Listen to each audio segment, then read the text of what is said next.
On pourrait peut-être commencer par expliquer le titre du livre et même le sous-titre, étant donné qu'ils peuvent susciter quelques interrogations. En ce qui concerne le titre, Grand Guignol de la gauche radicale, beaucoup de gens progressistes de gauche vont se demander pourquoi je m'en prends à la gauche radicale alors que je fais partie des personnes qui se situent à gauche, voire à l'extrême gauche, et que la cible principale devrait être les gens actuellement au pouvoir, à commencer par Macron et ses alliés. Et au-delà, la classe qu'il représente, la bourgeoisie nationale et internationale. En fait, je continue à penser que si la droite est puissante, si elle l'emporte depuis des années, pour ne pas dire des décennies, on pourrait dire depuis l'arrivée au pouvoir de François Mitterrand, c'est en raison de la faiblesse de la gauche. Ou plus ou moins, d'ailleurs on pourrait dire, de sa complicité ou de sa duplicité vis-à-vis de la droite. C'est-à-dire que il y a quelques années déjà, j'avais écrit avec un ami qui s'appelle Louis Janover, un ouvrage qui s'appelait La deuxième droite, pour essayer d'expliquer pourquoi les gens de gauche, quand ils arrivaient au pouvoir, ou même avant maintenant, passent plutôt à droite. Et ça continue aujourd'hui. C'est-à-dire que critiquer la droite, c'est bien, mais expliquer pourquoi la droite est toujours au pouvoir et pourquoi la soi-disant gauche fait la même politique que la droite me semble plus utile. Alors vous me direz, la gauche radicale aujourd'hui, qu'est-ce que c'est ? Ben, évidemment, on parle beaucoup d'elle, étant donné que le Parti communiste est devenu inaudible, les groupuscules restent dans leur entre-soi minoritaire. Celle dont on parle aujourd'hui, cette gauche, c'est la gauche des insoumis.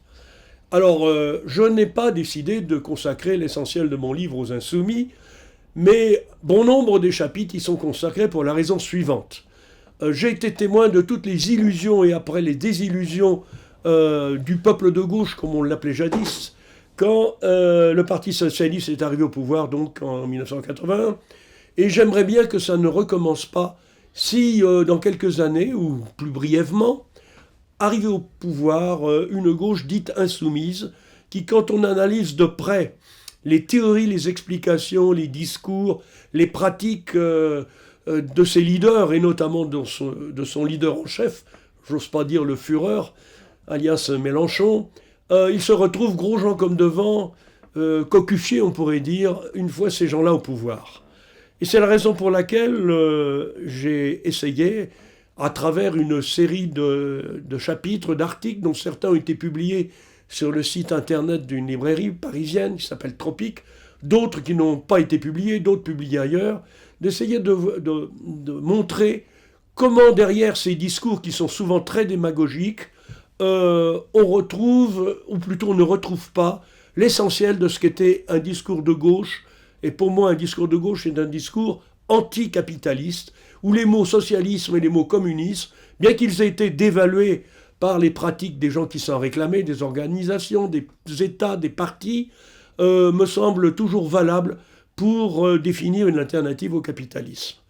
Donc voilà la raison essentielle de ce livre, comment dirais-je, bien qu'il traite aussi d'autres aspects qui ne sont pas liés spécifiquement à la situation française, mais qui ont à voir avec ce que je viens de dire.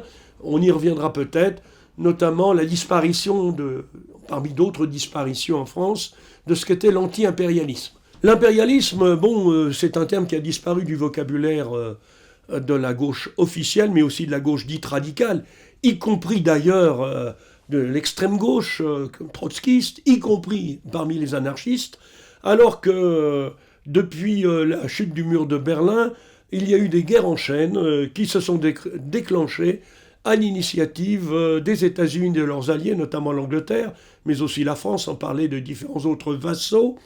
Ça a commencé en Afghanistan, ça a continué en Irak, ensuite ça a continué en Syrie, ça continue aujourd'hui en Syrie.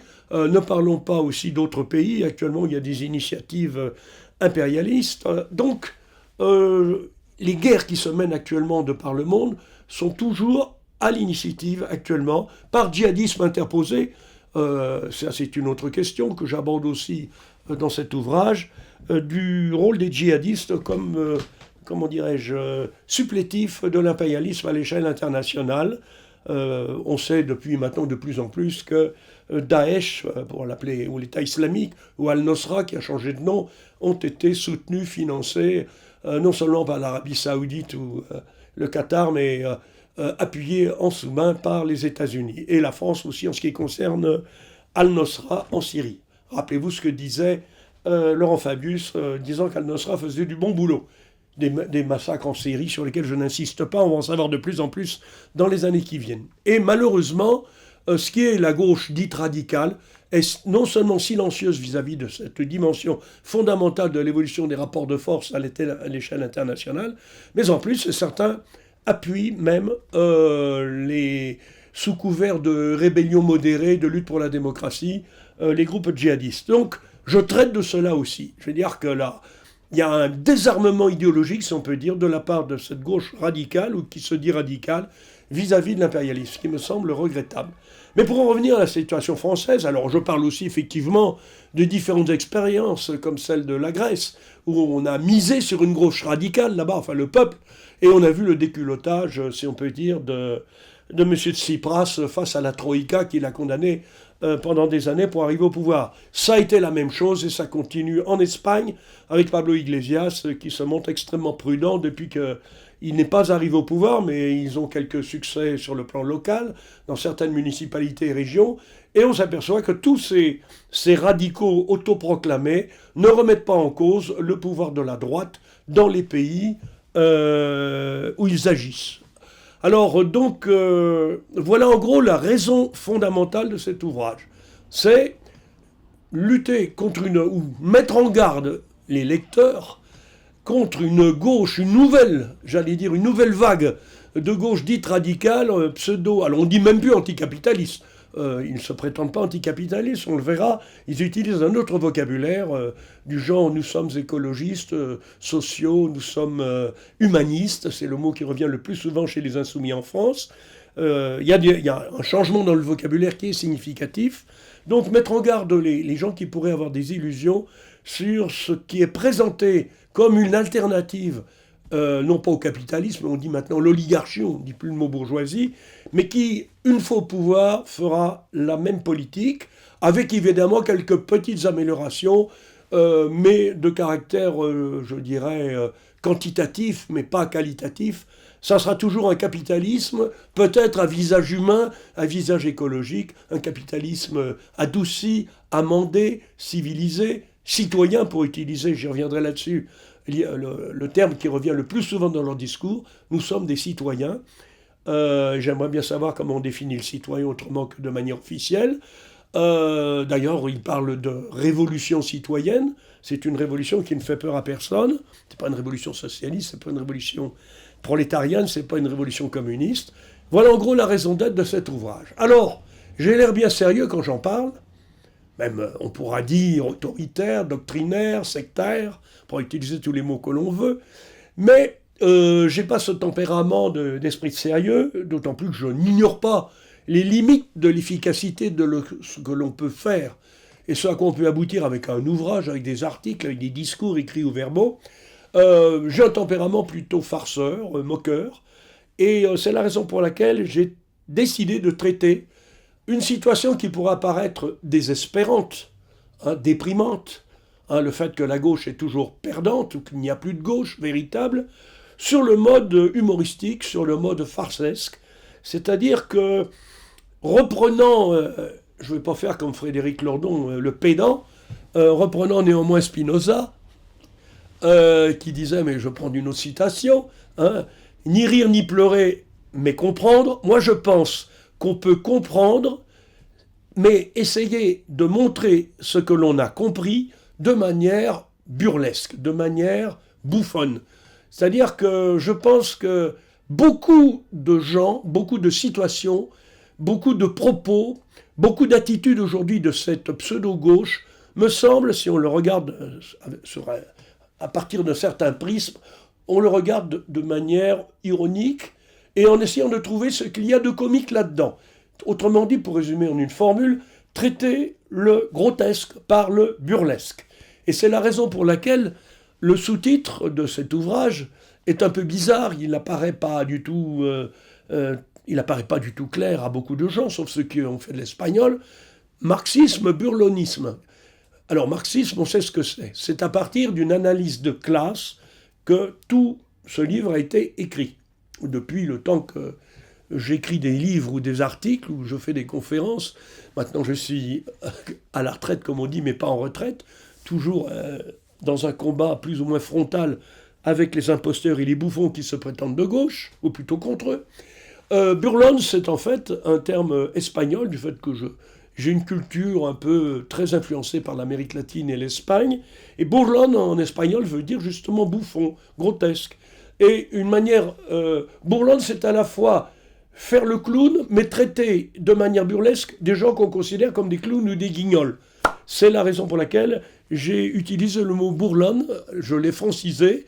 Donc c'est un espèce de concept ou une notion hispano-gauloise, marxisme-burlonisme, hein, traiter le burlesque, ou plutôt traiter de manière burlesque le grotesque. Voilà pourquoi un petit peu le style, la ligne que j'ai suivie dans ces écrits, en espérant que le lecteur, finalement, qui pourrait être atteint de délectation morose par des analyses sans concession de ce qu'est devenue la gauche, de ce que fut la gauche et de ce qu'elle n'est plus, j'ai décidé de retourner un petit peu cette réaction éventuelle de dépressive en réaction, disons, joyeuse, en faisant en sorte que cette délectation ne soit pas morose, mais que soit, je ne vais pas dire rose, je dirais plutôt rouge d'ailleurs, en l'occurrence, compte tenu de mes prises de position. Je signale tout de même pour les gens qui pourraient penser que je le répète, je ne suis pas encarté dans aucune organisation, et que moi, en ce qui me concerne, je ne suis pas le seul, c'est un mixte d'anarchisme et de marxisme. Dans la lignée de Marx, oui, je ne suis pas un inconditionnel de Marx, mais aussi dans la lignée anarchiste au sens traditionnel du terme. Là aussi, par exemple, bon, là, j'ai l'air un peu décousu, je me moque pas seulement des insoumis, je me moque un peu d'une autre catégorie qui est complémentaire de la première, c'est celle de ces pseudo-anarchistes, de certaines organisations en pleine dégénérescence, qui reprennent à leur compte toutes les critiques anticommunistes traditionnelles, qui se joignent d'ailleurs au cœur pro-impérialiste aujourd'hui, je ne reviens pas sur la Syrie et le reste, et je les appelle les anarchoïdes.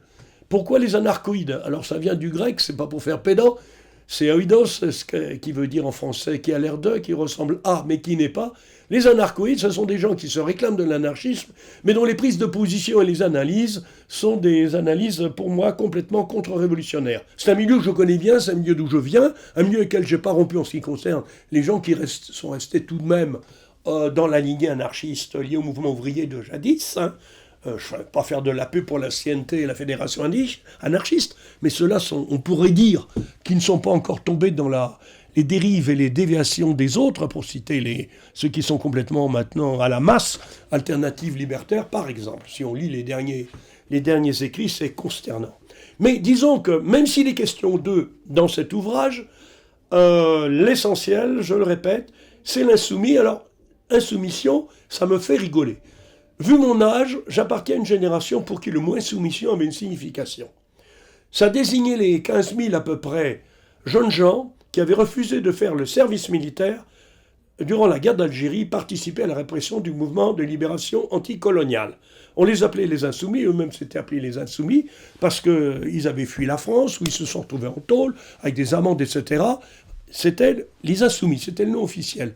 On avait aussi appelé les insoumis les 121 intellectuels qui avaient signé un manifeste pour l'insoumission, c'était le titre, manifeste pour l'insoumission, 121 intellectuels de renom d'ailleurs de l'époque, et normalement ils auraient dû être poursuivis pour avoir signé ce manifeste, qui appelait à la désertion quasiment, hein, faut pas l'oublier. Donc pour moi ça c'était de la véritable insoumission. Aujourd'hui ça me fait rigoler. Quand on voit, ce terme d'insoumis, je ne sais pas par qui il a été choisi, je ne sais pas si c'est par la chargée de com de Mélenchon, Sofia Chirikou, spécialisée dans la manipulation des médias, si c'est lui, si c'est un collectif. Mais ça me fait rigoler quand on voit que c'est un apparatchik, je parle de Mélenchon, qui a passé toute sa vie, sauf quelques mois comme enseignant, à vivre aux dépens du contribuable comme apparatchik, professionnel, que ce soit dans des organisations syndicales étudiantes, que ce soit comme sénateur, député européen, ministre, enfin secrétaire d'État, etc., ce type-là insoumis, c'est ce que j'appelle l'insoumission d'État. Vous voyez, on a fait mieux. Pour moi, insoumis, ça veut dire qu'on refuse la domination non seulement du capitalisme, mais celle de l'État qui est au service du capital. Moi, je suis resté, de ce point de vue, un vieux marxien ou vieux marxiste. Donc, ce mot insoumis, pour moi, c'est bouffon, et je les appelle insoumis d'opérette. Hein. En Espagne, on les appelle insoumis de zarzuelas, c'est les opérettes espagnoles. C'est pour ça que ça prête beaucoup à la moquerie, vous voyez. Alors, ces gens-là ont une idéologie à laquelle j'ai fait allusion, c'est le citoyennisme. Le citoyennisme est l'idéologie qui devient dominante dans une partie de la gauche. Tout le monde se proclame citoyen, révolution citoyenne. Là, il y a eu une série de signatures d'intellectuels, de journalistes, d'artistes même, en faveur de la création un nouveau média citoyen, une chaîne citoyenne. Et finalement, on se demande qu'est-ce qu'ils entendent par là. Moi, et puis d'autres, citoyen pour moi, il y avait une signification, quand le mot a commencé à avoir du succès, et à définir non seulement un statut, mais une prise de position, un engagement. C'est durant la Révolution française, où quand on disait qu'on était citoyen, ça veut dire qu'on était contre l'aristocratie, l'Ancien Régime, et que c'était une signification, pour le résumer, une signification de classe, hein, contre l'ordre dominant. Et puis très rapidement, je ne vais pas revenir sur le fait que la révolution s'est avérée peu à peu comme une révolution bourgeoise. Tout ce qui était un peu populaire et radical a été éliminé. Je ne vais pas revenir sur Babeuf, je ne vais pas revenir sur Hébert. Je ne vais pas refaire un résumé de la normalisation de la Révolution française et après son envers. On s'est retrouvé avec Thermidor et puis après Bonaparte, etc. Citoyen est devenu, et on apprend ça partout, on apprenait ça dans les cours d'éducation civique. Moi, j'apprenais pas ça, mais j'ai fait Sciences Po. À Sciences Po, le mot citoyen était un des concepts clés de la science politique. Un citoyen, c'est quelqu'un qui est défini dans son statut et son rôle par l'État et pour l'État. Un citoyen, pour résumer, c'est quelqu'un qui s'identifie aux finalités, aux préceptes et à la logique de l'État. C'est première condition pour être citoyen, être inscrit, alors il y a naturellement l'étatique, première condition, appartenir à l'État français, faire partie de la communauté régie sous l'égide de l'État français, la nation française, avoir la nationalité française, c'est ça être citoyen. Mais alors la condition proprement politique, c'est d'avoir une carte d'électeur. C'est-à-dire un citoyen, c'est quelqu'un qui vote ou qui est susceptible de voter. Bon, je vous signale tout de suite que je n'ai pas de carte d'électeur.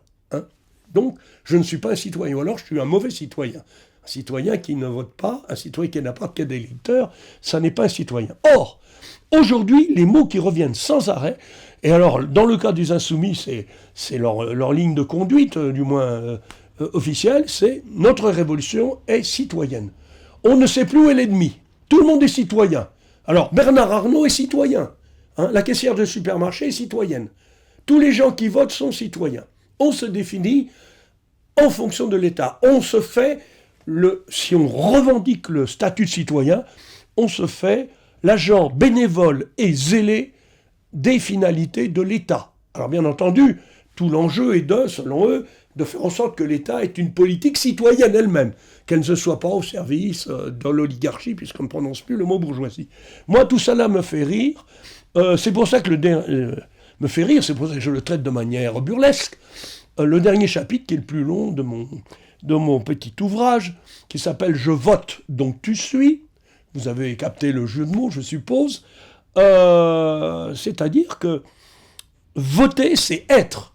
Si on ne vote pas, on n'est rien. Et même, on est même potentiellement un ennemi. Alors, ce qui a attiré mon attention, et j'y consacre deux ou trois chapitres vers la fin, c'est que l'abstentionniste devient l'ennemi. Il faut voir les tirades de Ruffin ou de Mélenchon contre l'abstention. Mélenchon en est, avec ses 900 000 voix, il lui manquait 900 000 voix, ou 900 000 il dit, c'est la faute aux abstentionnistes. Un abstentionniste est un ennemi. Ruffin dit maintenant, je ne supporte pas les gens qui disent qu'on n'est pas en démocratie. Parce que pour la démocratie, c'est la représentation, c'est le bulletin de vote, c'est la délégation de pouvoir à des politiciens professionnels. Moi, je regrette, jusqu'à présent, nous sommes dans un système capitaliste, et ça n'est pas un scoop, en disant ce qu'ont dit tous les révolutionnaires de France et je ne veux pas dire de Navarre, et d'ailleurs, en disant que la démocratie représentative est justement pour empêcher que le peuple prenne véritablement le pouvoir. Il doit toujours exister à travers ses représentants. Or, on a, et là, j'ai des citations gratinées que j'ai mis dans cet ouvrage où on entend de dire un peuple qui ne vote pas est un peuple non représenté, un peuple qui n'est pas représenté est un peuple qui n'existe pas. Jusqu'au jour, il y a des situations dans l'histoire où le peuple n'avait pas besoin d'être représenté. Il faisait irruption non seulement dans la rue, il était aussi dans les entreprises, dans les lieux où il s'auto-organisait, dans des lieux où il essayait de mettre au point et en place des situations d'autogouvernement, d'autogestion, et il ne faisait pas confiance à des représentants qui, tôt ou tard, se professionnalisent, se bureaucratisent et deviennent des profiteurs. Donc, le citoyennisme est l'idéologie dominante maintenant dans une gauche qu'on le retrouve depuis, je dirais, les anarchistes, pour l'instant, même les anarchoïdes font attention avec le terme citoyen, quand même, ils savent que c'est un terme piégé, mais tout le reste, citoyen, quand on dit citoyen, on a tout dit, ça veut dire qu'on est politisé. Et pour moi, un citoyen, c'est, je le répète, un agent bénévole et zélé des finalités de l'État, et pas autre chose. Citoyen est un terme paradoxalement apolitique, alors que c'est le terme de base de la conception bourgeoise de la politique. C'est un terme apolitique puisqu'il renvoie à aucune classe sociale, je le répète. Tout le monde dans ce pays, tous les gens qui ont une carte d'identité sont citoyens, et à plus forte raison ceux qui ont une carte d'électeur. Tout cela est exprimé, de manière argumentée, de manière documentée, mais dans un style ouvertement, je ne vais pas dire canulardesque, mais disons burlesque. Parce que je pense, moi, j'ai été très influencé quand j'étais jeune par Rabelais. Rabelais a dit des choses très importantes, qui lui auraient valu d'ailleurs la prison, la pendaison, le bûcher. Ça a pu passer parce que d'une part, il jouissait de protection parmi certains nobles éclairés de l'aristocratie de l'époque, la féodalité de l'époque, et d'autre part parce que tout passait par le biais de la fable et du grotesque, du comique, de l'exagération. Donc ça passait. Mon souci, ma préoccupation première, c'est d'essayer de liquider les impostures et les bouffonneries de cette gauche qui prétend à nouveau, je vais dire, pour utiliser un terme poli, enfumer les classes populaires, et une fois au pouvoir, qui va nous proposer une nouvelle mouture d'un capitalisme, je le répète, citoyennisé, si on peut dire, qui ne remettra pas en cause les rapports d'exploitation, les rapports de domination, les rapports d'assujettissement, les inégalités qui caractérisent les sociétés contemporaines. Étant donné qu'aujourd'hui, on chercherait en vain dans le monde une société qui ne soit pas capitaliste, Cuba et la Corée étant, disons, des formes de capitalisme bureaucratique ou semi-bureaucratique qui n'ont pas mis fin à la division sociale entre ceux qui commandent et ceux qui exécutent, ceux qui pensent et ceux qui travaillent de leurs mains. Moi, je suis profondément égalitariste, et je pense que la révolution anarcho-communiste, c'est pour ça que j'ai pris des citations au début du livre d'anarchistes authentiques, mais pas d'aujourd'hui, du passé, qui montrent qu'il y a complémentarité entre anarchisme et communisme. Et je pense qu'aujourd'hui, la nécessité d'en finir avec le capitalisme est plus valable que jamais, d'autant que, et là je vais en arriver aussi à un point qui est important, la catastrophe de caractère écologique qui se profile de plus en plus à l'horizon pourrait être un nouveau front pour les anticapitalistes, montrer que le mode de production capitaliste est un mode de destruction pas seulement des individus psychologiquement ou physiquement, mais destruction de la nature. Malheureusement, en l'absence d'une alternative réelle de gauche, aujourd'hui, l'écologie, les contradictions issues de la dévastation capitaliste sont récupérées, à la fois économiquement, c'est un nouveau créneau hein, c'est le greenwashing, comme disent les Américains, hein, le recyclage vert du capitalisme, où on voit toutes les firmes les plus polluantes de la planète. Hein, prenons dans le cas qui m'intéresse, moi j'ai travaillé longtemps dans l'urbanisme, l'aménagement du territoire, la sociologie urbaine, on voit Bouygues, on voit Eiffage, hein, on voit Vinci se peindre en vert, avec naturellement des bureaux à énergie positive, avec de l'énergie renouvelable, etc. C'est un nouveau créneau sur le plan économique.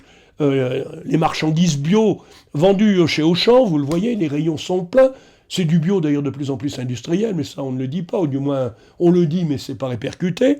Donc, faute d'une gauche réelle, eh bien le péril écologique, ça sert sur le plan économique à développer de nouveaux secteurs extrêmement profitables pour le capitalisme, mais d'autre part sur le plan idéologique, ça a créé une idéologie de rassemblement consensuel, unanimiste, sur le thème, alors c'est celui que manie très bien, d'ailleurs c'est un très bon orateur, il ne faut pas lui ôter ça, Mélenchon, quand il dit c'est l'humain d'abord, c'est tous les hommes réunis, tous unis, pour empêcher la dévastation de la Terre. C'est-à-dire, même combat, Bouygues et Eiffage que j'ai cité, l'ouvrier qui s'intoxique dans les usines, les gens qui travaillent dans les supermarchés, tous unis pour sauver la nature. En fait, sauver la nature, c'est sauver le capitalisme. Hein.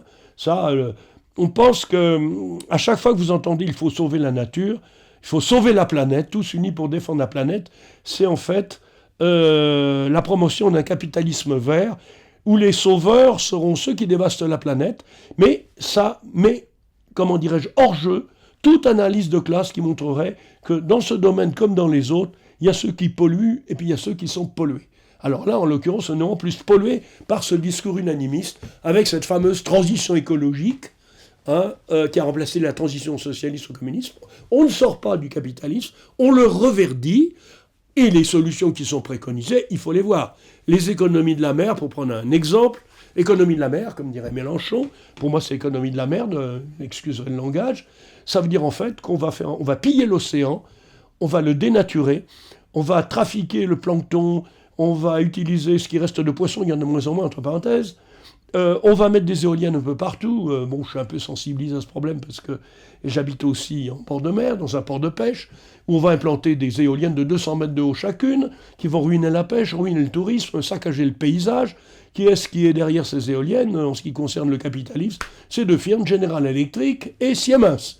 Eh bien là-bas, on a naturellement les écolos, à bas le nucléaire, vive les éoliennes.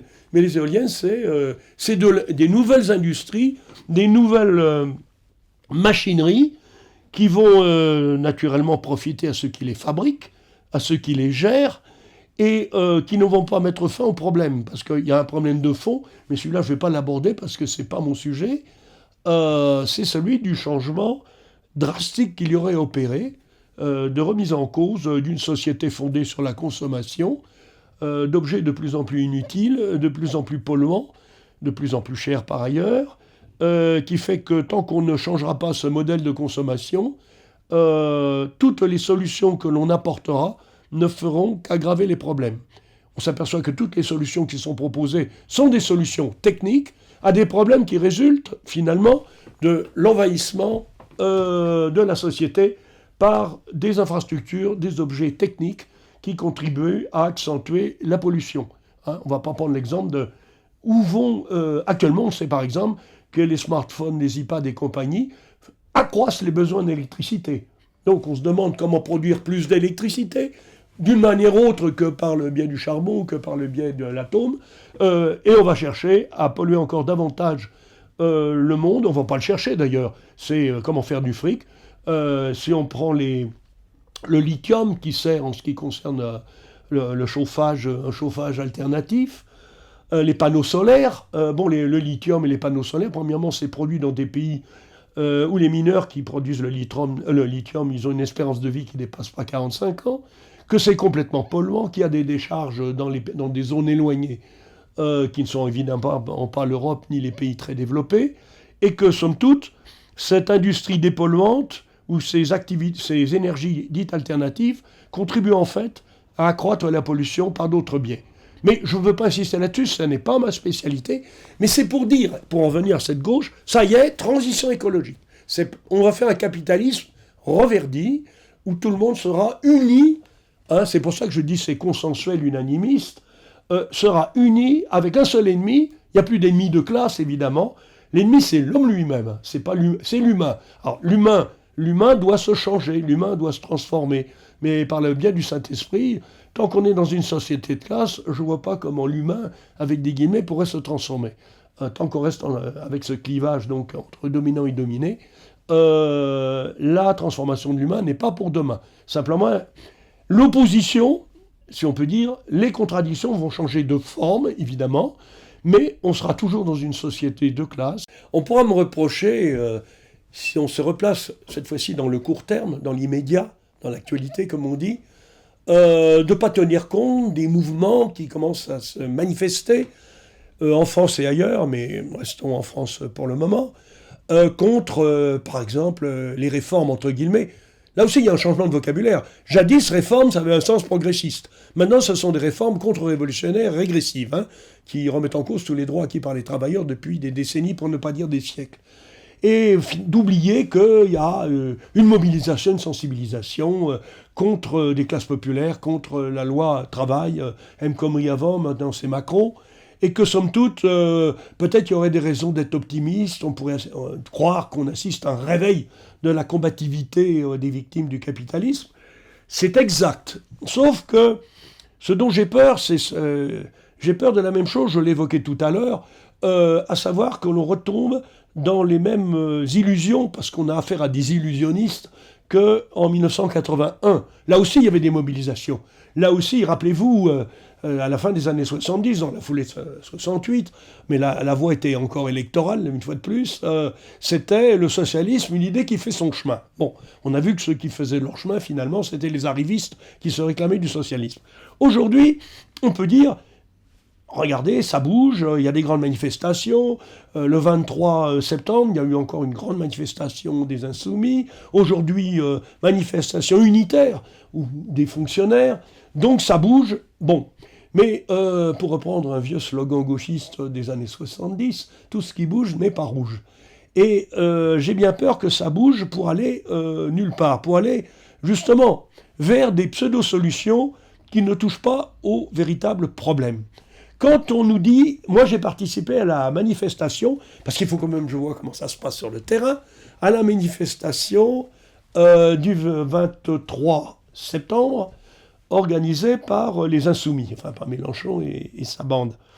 Bon, quand j'entends le discours final, la phrase finale du discours de Mélenchon, place de la République, qui termine en disant, je la connais par cœur, « Allez les gens, allez, au bout du mouvement social », au bout de la rue, il y a parfois les élections.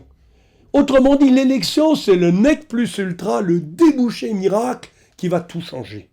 Si c'était vrai, il y en a eu des élections en France, hein, depuis que les gens ont le droit de vote, partiellement, totalement, les femmes après, etc.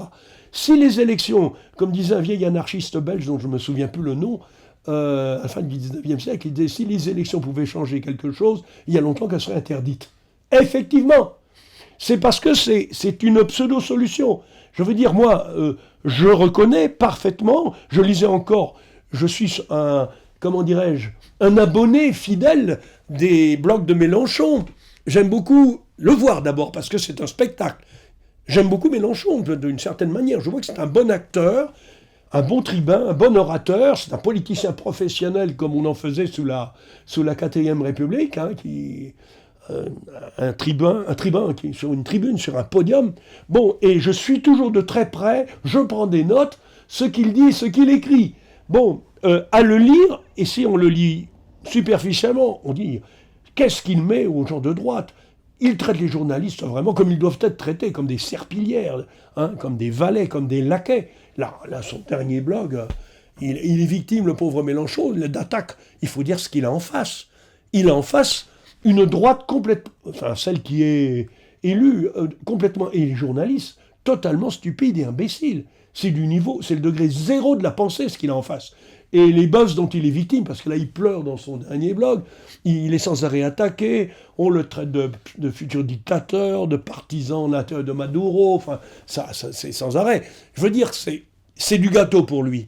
Il a affaire à une droite, on peut dire, comme disait Guy Mollet, qui faisait ancien leader socialiste, ancien président du Conseil, il disait que nous avons la droite la plus bête du monde. On peut dire qu'aujourd'hui, on a une droite assez bête. Vous me direz, du côté de chez Trump, c'est pas fait pour relever le niveau de la droite non plus. Non, c'est pas un problème de droite intelligente ou bête, ça on pourrait en reparler autrement. C'est le fait qu'il n'y a pas à droite actuellement de relève politique lucide, comment dirais-je, qui est le sens de la stratégie, des alliances de classe, qui aurait lu Gramsci, pour savoir comment reconquérir l'hégémonie. On a eu une droite intelligente. Ça, ceux qui disaient qu'on a la droite la plus bête du monde, Guy Mollet, qui a fait la politique de la droite, notamment en Algérie, intensification de la répression, de la torture, etc., politique de droite tous azimuts, mais néanmoins, on a eu par moments des fractions de la bourgeoisie qui étaient parfaitement lucides sur ce qui pouvait menacer réellement son règne. Ça s'est passé dans les années 70, après le coup de semonce de 68, qui pour moi n'était pas une révolution prolétarienne, et je ne pense pas que le socialisme était à l'ordre du jour, malgré les grands discours des gauchistes, ça y était. Eux, ils sentaient que ça venait aussi. Il y avait une insurrection réelle, d'ailleurs, pas armée, mais des nouvelles classes moyennes, de la petite bourgeoisie intellectuelle. Mais la bourgeoisie a senti le vent du boulet, c'est-à-dire Giscard d'Estaing déjà, mais il y en avait d'autres. Hein. Il y avait Jacques Chaban-Delmas, un politicien de la 4e République, mais droite éclairée. Vous aviez Edgar Faure, qui deviendra ministre de l'Éducation, etc. et d'autres, et Georges Pompidou, qui étaient tous sauf un imbécile, qui avaient bien compris le sens de 68, qui était en fait, sous des dehors gauchistes, extrémistes, anticapitalistes, c'était en fait une insurrection de la petite bourgeoisie intellectuelle qui, en France, alors qu'elle était de plus en plus importante sur le plan numérique, sur le plan culturel, sur le plan économique, sur tous les plans, sauf sur le plan politique, cette petite bourgeoisie intellectuelle, ses leaders, s'étaient radicalisés, frustrés de ne pas accéder au pouvoir, au point d'être non seulement contre le gouvernement de l'époque, mais contre la Ve République, et pour les plus excités, contre le capitalisme. Mais ils ont très bien compris, et moi je ne voudrais pas reprendre ici ce que j'ai dit maintes fois dans différentes interventions, mais quand l'occasion m'a été donnée de déjeuner dans l'intimité avec Georges Pompidou, et un professeur qui était un ancien élève comme Pompidou, l'école normale supérieure, qui s'appelait Louis Chevalier, historien, prof au Collège de France, prof à Sciences Po, de droite mais intelligente et lui aussi très éclairé, avec qui j'étais devenu ami, bien que je sois j'étais déjà un gauchiste invétéré. J'avais fait une analyse de mai 68 concernant la nature de classe de ce mouvement, et il m'avait invité à déjeuner avec Pompidou dans un restaurant de la rive gauche. Dans l'intimité, il y avait Pompidou, le prof en question et moi, et à un moment donné, et Pompidou, c'était la raison d'être, avait dit à ce prof, ça serait intéressant de discuter avec ce gauchiste, il a l'air très critique vis-à-vis de sa propre classe. Pompidou n'est pas... Vous dites, parler de classe. Pourtant, comme me dira Pompidou, durant le repas, on a commencé le repas en parlant du dernier film de Godard. J'explique que Godard, comme tous les maoïstes là de papier et révolutionnaires d'opérette, avait de la semoule dans la tête. On parlait du film de Godard du moment. Ça s'appelait Tout va bien, film gauchiste. Et Pompidou embraye en disant, vous dites, monsieur Garnier, il paraît que vous avez une analyse qui coïnciderait un peu avec la nôtre. Vous savez, je ne suis pas marxiste. Alors moi, c'était au milieu du repas. Moi, j'avais déjà bien bu, j'étais en forme. En plus, Pompidou est un personnage, je veux dire, assez sympathique, truculent, joyeux. Pourtant, il était à la courtisane. Il mourra un an plus tard. Et il m'a demandé d'expliquer comment j'interprétais 68. Je lui ai expliqué. Et il m'a répondu, vous savez, c'est l'analyse que nous faisions face à ce mouvement.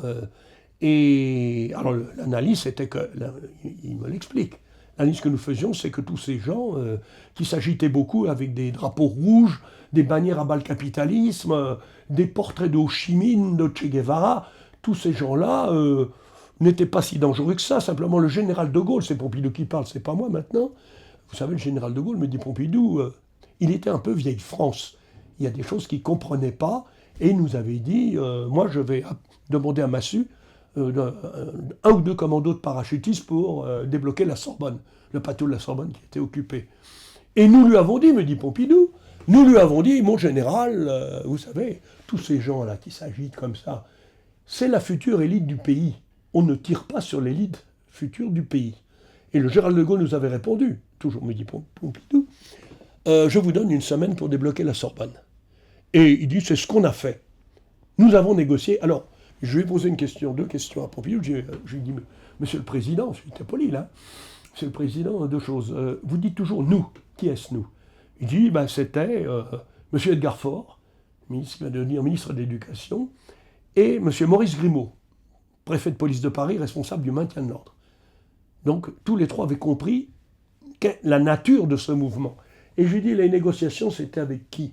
Ah, il dit, je ne peux pas vous le dire, je ne peux pas donner les noms. Bon, j'ai su après qu'il y avait dans le coup Hélène Sixou, Friou, Foucault et quelques autres. Bon, et donc, ça, comme il dit, alors Pompidou me dit, et en fait, nous avons débloqué la Sorbonne en 5 jours, et non pas une semaine, sans un mort, sans violence.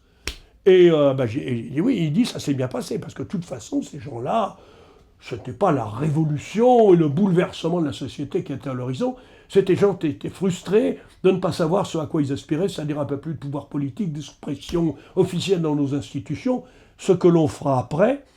Ah, j'ai dit oui, comme à Paris 8, à Vincennes, parce qu'à l'époque j'enseignais partiellement à Vincennes. J'ai dit où on voit des grands discours de Gilles Deleuze ou d'autres gauchistes, théoriciens du gauchisme, Foucault, mais que somme toute ça ne crée pas de désordre public. Il dit c'est exactement ce qu'on a pensé. Nous allons créer une cour de récréation pour les gauchistes dans le bois de Vincennes, c'est Pompidou qui parle. Ils feront la révolution dans les salles de cours et ils nous ficheront la paix dans la rue. Enfin, fermez les guillemets. Vous voyez. Donc, on avait affaire à ce moment-là à une droite intelligente. Ça s'est bien passé. Ils ont ouvert les médias, ils ont ouvert les universités, la culture. Il y avait un ministre de la Culture, Michel Guy, qui a promu tous les spectacles de gauche. Je ne vais pas revenir sur le Festival d'Avignon et sur l'autre, pour le cinéma et surtout le Festival de théâtre de Nancy. Et après, première étape, ça a été les institutions, un parti socialiste dont la droite savait pertinemment que ce n'était pas un parti révolutionnaire. Ça sera la conquête des municipalités, la vague rose, 1977, si je ne me trompe, et l'apothéose le 10 mai 81 avec Mitterrand. Donc, mais là, aujourd'hui, effectivement, on a une droite qui ne se donne plus la peine d'avoir des théoriciens, des stratèges avisés, qui font une analyse lucide des rapports de force.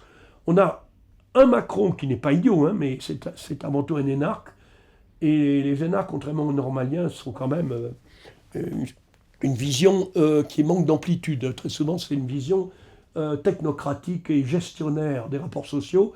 Et dans les situations de crise, il vaut mieux avoir une vision politique et pas une vision technocratique et gestionnaire. Il est entouré de conseillers à son image. Il est directement téléguidé, comme on le sait, par le capitalisme financier. Bon, on va pas revenir, tout le monde le connaît, le discours anti-Macron. Il a un personnel politique d'une nullité absolue, il faut bien le dire. Même si Édouard Philippe n'est pas le plus idiot, lui aussi c'est à quoi s'en tenir, entre parenthèses. C'est pour ça que les dialogues entre Édouard Philippe et Mélenchon sont tout à fait cordiaux. De la même manière que Ruffin, quand il fait ses numéros de clown, comme dit, je considère Macron comme mon punching ball. Hein. Bon, Ruffin va faire le clown encore pendant 4 ans et demi. Bon, je ne sais pas jusqu'où ça ira. Mais on n'a pas, effectivement, une droite capable, à mon avis, pour l'instant, s'il y a un mouvement social qui se déclenche, mais qui échappe même, je dirais, aux Mélenchon et compagnie, qui veulent l'instrumentaliser pour arriver au pouvoir, évidemment, sans remettre en cause le capitalisme, il se peut que la bourgeoisie devienne en France, via son personnel, sur la défensive, même s'ils vont jouer à fond le chantage concernant l'économie, comment dirais-je, l'aggravation des mesures antipopulaires, le chantage à la fuite des investissements et tout ce qu'on voudra. Si la situation s'aggrave, si le mouvement social se radicalise et échappe à ceux qui veulent l'instrumentaliser, là aussi il y aura les cartes qui vont être rebattues à gauche. Peut-être que, c'est pour ça quand je dis les insoumis, je distingue trois niveaux. Il y a les leaders. Ceux-là, je n'ai aucune confiance en eux, et c'est pour ça qu'ils sont ma cible préférée. hein, tous les idéologues à la Mélenchon ou à la Coquerel et d'autres, hein, Chantal Mouffe, etc., qui a beau être belge, sévit aussi en France, elle a sévi déjà en Amérique latine avec les résultats que l'on sait, en Espagne avec les résultats qu'on sait, et en France avec les résultats qu'on va voir. Il y a quand même, parmi les élus insoumis, militants insoumis, des gens honnêtes, des gens sincères, mais des gens qui n'ont aucune formation politique anticapitaliste. Elle est citoyenniste. On ne jure que par le bulletin de vote. Premièrement. Et puis toute la base, les gens qui ont voté. Bon, moi j'ai été passer quelques nuits quand même si j'en fais une chronique extrêmement comique dans mon bouquin, quelques nuits debout, enfin ce que j'appelle les nuits à dormir debout, hein, ou voyage au bout de la nuit debout, etc., où ces gens-là, c'est des gens qui ont découvert la politique, les nouvelles générations, à partir de l'âge, disons, 15 ans, 14, 15, 16 ans. C'est des gens qui n'ont pas du tout été marqués par un milieu où être à gauche, ça voulait dire être contre le capitalisme. Ils ont découvert pour beaucoup la politique dans le cadre de la loi El Khomri, dans le cadre des Nuits debout. Ils appartiennent en général aux nouvelles classes moyennes, comme on disait jadis, la petite bourgeoisie intellectuelle, comme je dis moi-même. Il suffit de voir le film qui va sortir. Il y a un film là, qui va sortir à la gloire des Nuits debout. Alors là, c'est les petits bourgeois parlent aux petits bourgeois. Hein. Je pense que ça y est. Eux aussi pensent que ça, l'insurrection vient, quoi. Ils disent pas l'insurrection, elle est citoyenne. Si, elle est citoyenne, insurrection citoyenne, ils disent aussi. Révolution, insurrection citoyenne. Bon, je ne les mets pas dans le même sac que les leaders qui vont les manipuler. Je pense que si ça bouge vraiment à la base, il se peut qu'une grande partie de ces jeunes se radicalisent, mais sur des bases anticapitalistes. Et échappent en fait au contrôle, à l'emprise des bonimenteurs du genre Mélenchon. C'est une hypothèse. Voilà, donc je ne suis pas d'un sectarisme en disant oh, tout ça c'est acheté. Non, parce que s'il y a une révolution réelle dans ce pays, s'il y a un mouvement, un changement, un bouleversement des rapports de production, anticapitaliste donc, ça se fera par une alliance entre la majorité des classes populaires, hein, aussi bien ouvriers qu'employés, et une grande partie de cette petite bourgeoisie intellectuelle, que ce soit les infirmières, que ce soit les instituteurs, que ce soit les aides-soignants, que ce soit les ingénieurs techniciens qui ne sont pas très bien placés dans la hiérarchie, et que tout ce monde-là puisse se radicaliser et se sentir solidaire des gens, des classes populaires. Je pense que c'est toujours la même problématique de Gramsci. Il n'y a pas de Gramsci, mais il est quand même un de ceux qui a approfondi le plus le concept d'hégémonie, c'est-à-dire d'une domination réussissant à agglutiner, à faire fusionner plusieurs classes sociales avec un projet commun qui, dans le cas de Gramsci, est un projet communiste, il faut quand même le rappeler. Alors Gramsci est pillé par Mélenchon et d'autres. Il dit non, nous on fait comme Gramsci, etc. Mais l'avenir en commun de Mélenchon, c'est tout sauf un avenir communiste. Il ne faut pas se leurrer. C'est la communauté des citoyens réunis. Embrassons-nous Folleville. Voilà.